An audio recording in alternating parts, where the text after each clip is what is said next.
Kita ke sorotan lain, Saudara. Sekjen PDIP yang juga tersangka kasus suap Harun Masiku, Hasto Kristianto, dicekal ke luar negeri oleh KPK. Pencegalan Hasto Kristianto dikeluarkan usai KPK menetapkan Hasto sebagai tersangka kasus suap dan perintangan penyidikan perkara yang menjerat Harun Masiku. Selain Hasto, KPK juga mencekal politisi senior PDI Perjuangan, Yasona Lauli. Keduanya dilarang bepergian ke luar negeri selama 6 bulan.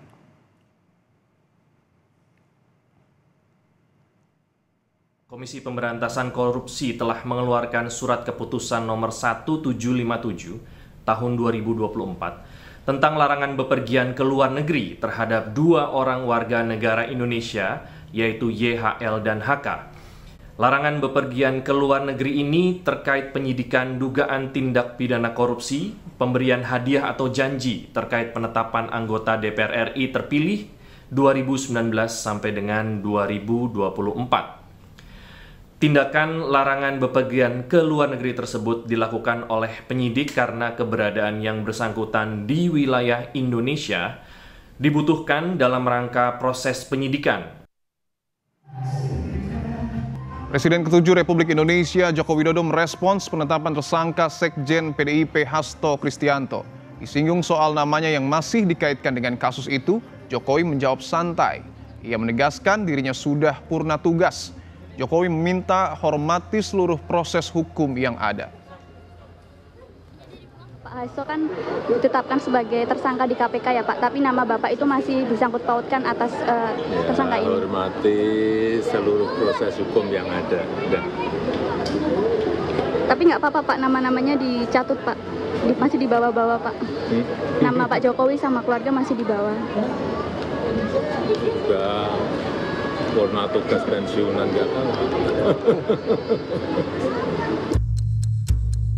Penetapan tersangka Sekjen PDI Perjuangan Hasto Kristianto menambah jumlah orang yang terlibat dalam kasus suap Harun Masiku. Diduga memiliki peran sebagai pemberi suap, Hasto Kristianto ditetapkan sebagai tersangka kelima. Selain memberikan suap, KPK juga menemukan fakta dan memiliki bukti jika Hasto Kristianto lah yang meminta Harun Masiku merendam alat bukti telepon genggam dan menyuruh Harun Masiku segera melarikan diri.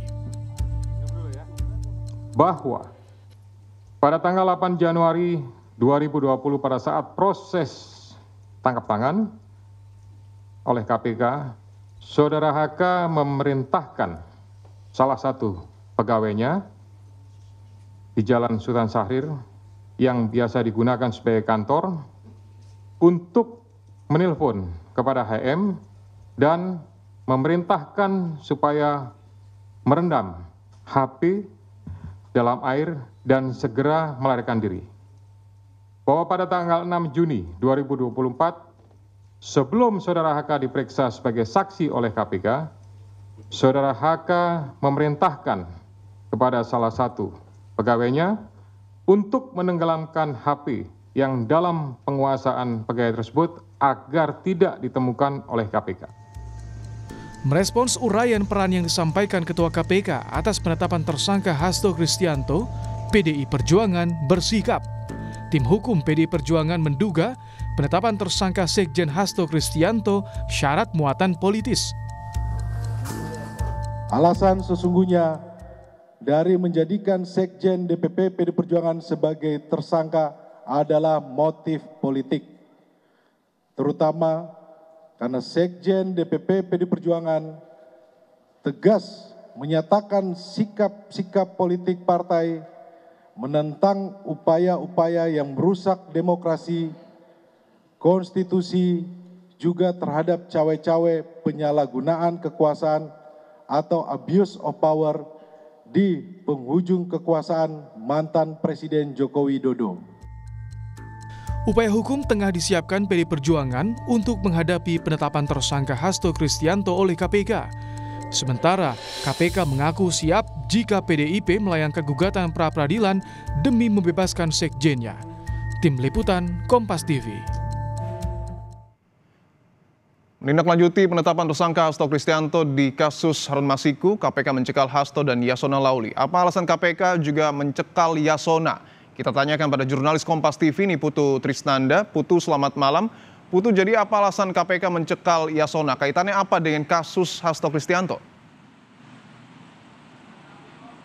Ya, selamat malam, Dipo dan juga saudara. Seperti yang kita ketahui beberapa hari yang lalu, Yasona ini juga sempat datang ke Gedung Merah Putih KPK untuk memberikan keterangan karena di periode Yasona Lauli pada saat itu menjabat sebagai Menteri Hukum dan HAM, kemudian juga secara di kepartaian, Yasona ini juga menjabat sebagai Ketua DPP pada saat itu, sehingga untuk mengetahui sejumlah hal terkait dengan bagaimana administratif sistem di internal partai ketika kemudian ada PAW atau pergantian antar waktu saat ada kader yang sudah masuk ke DPR tapi berhalangan tetap, entah itu meninggal, mengundurkan diri atau berurusan dengan hukum, maka akan diganti dengan kader yang juga sudah terpilih tentu saja, tapi suaranya ini ada di bawahnya begitu. Nah, Yasona pada saat dipanggil ke KPK ini juga memberikan keterangan, menjelaskan bagaimana kemudian dari partai pada saat itu Yasona sebagai Ketua DPP juga sempat memberikan surat ke Mahkamah Agung untuk meminta fatwa terkait dengan kebijakan ataupun juga status hukum supaya nanti bisa dijadikan acuan untuk digunakan pada saat ada pergantian sistem anggota tadi PAW.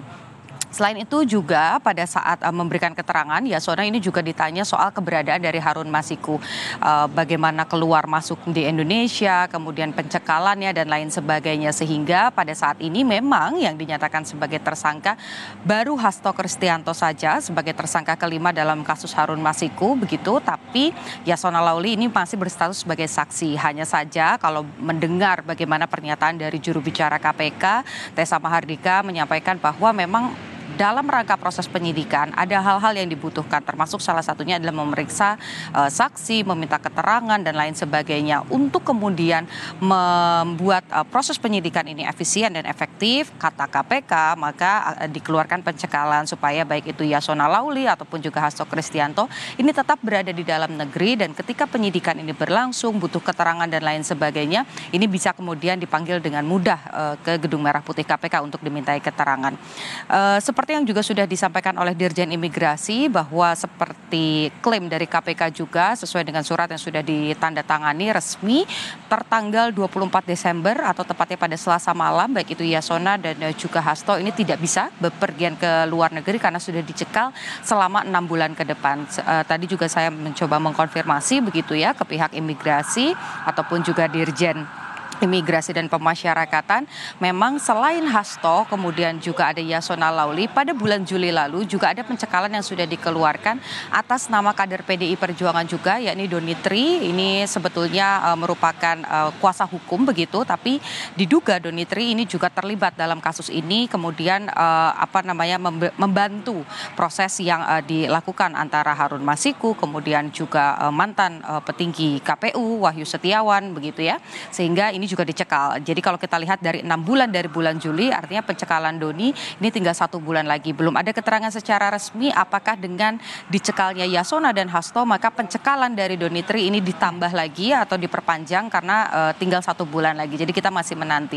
Yang pasti soal proses hukum Dipo dan juga saudara, memang sampai dengan saat ini tadi saya mencoba mengonfirmasi ke Roni Talapesi, Ketua DPP PDI Perjuangan Bidang Reformasi Hukum Nasional, menyatakan sampai dengan saat ini belum ada permintaan secara langsung dari Hasto Kristianto apakah akan mengambil jalur pra-peradilan atau upaya-upaya hukum lainnya begitu, karena saat saya mencoba mengkonfirmasi secara langsung kepada Hasto Kristianto ini disampaikan bahwa dirinya dari kemarin sampai dengan hari ini memang sedang merayakan Natal begitu bersama keluarga, jadi belum memikirkan proses hukum. Tapi kembali lagi karena ini proses hukum kita tidak boleh berandai-andai, baik itu KPK ataupun juga Hasto Kristianto dan juga PDI Perjuangan ini harus memiliki bukti.